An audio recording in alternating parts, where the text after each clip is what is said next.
Everyone, this is Tim from Your Six Tech. Today in the studio, I'm going to show you how to prevent people from making new accounts on your PlayStation 5 Pro. So on the home screen here, if you go up to the top and select this and then go on down to Parental Controls, then we can go to PS5 Console Restrictions, and the default password is 0000. After we change this, you can go ahead and just change it.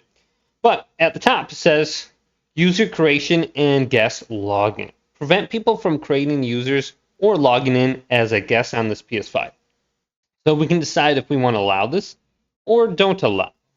And then you can change your restriction passcode right here.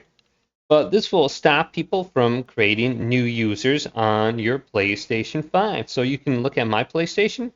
I have so many different users on here.